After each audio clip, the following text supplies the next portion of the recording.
Welcome back to Talkpoint. US financial markets are experiencing sharp fluctuation as investors react to signals from the Federal Reserve and new economic data.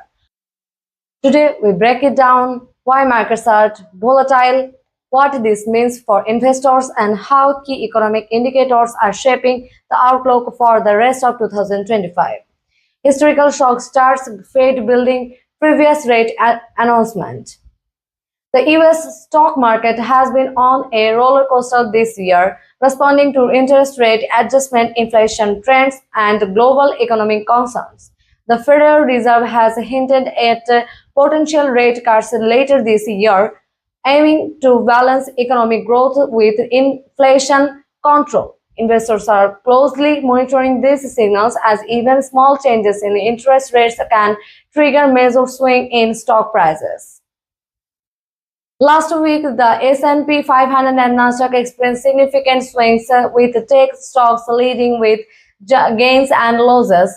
Analysts point to mixed economic data, including inflation reports and housing figures, as key drivers.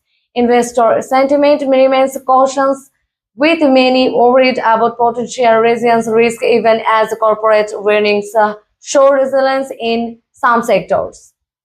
CPI graphs, grocery store prices, factory outputs. Inflation continues to be a major focus. While consumer prices have moderated from their peaks in 2022, rising costs for housing, energy, and services still concern investors.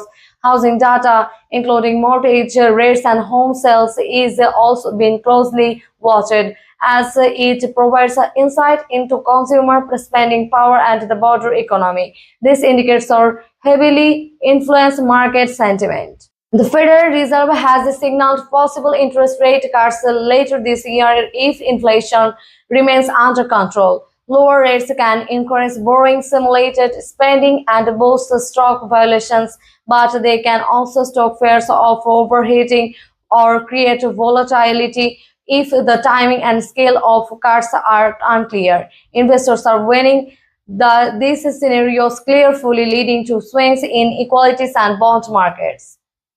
Different sectors are reacting differently to market signals. Technology and growth stocks are highly sensitive to interest rate expectations, while energy and commodities reflect global supply and demand. Investors are diversifying portfolios to hedge against volatility, balancing high-risk growth stocks with defensive sectors like utilities and consumer staples. Traders on phones, investors watching screens, social media, financial discussions. Investor sentiment is mixed. Some see volatility as an opportunity to buy undervalued stocks, while others adopt a cautious approach, reducing exposure to riskier assets. Market watchers emphasize that volatility is normal during periods of economic uncertainty, but rapid swing can affect retirement accounts, institutional investment, and everyday investors. Global factors also play a role. Trade tensions, geopolitical risk, and international economic data influence US markets. Foreign investors and multinational companies closely monitor US policy decisions and as dollar strength and interest rate expectations impact global capital flows and corporate earnings. Wall Street skyline at dusk, trading floor closely investor meetings. As markets continue to fluctuate, investors are reminded to focus on fundamentals, diversify portfolios, and remain informed about economic indicators and Federal Reserve actions. Stock market volatility is a part of the economic landscape, and understanding the drivers can help navigate these uncertain times. Thanks for watching Talkpoint. Don't forget to like, share, and subscribe for ongoing financial news and analysis.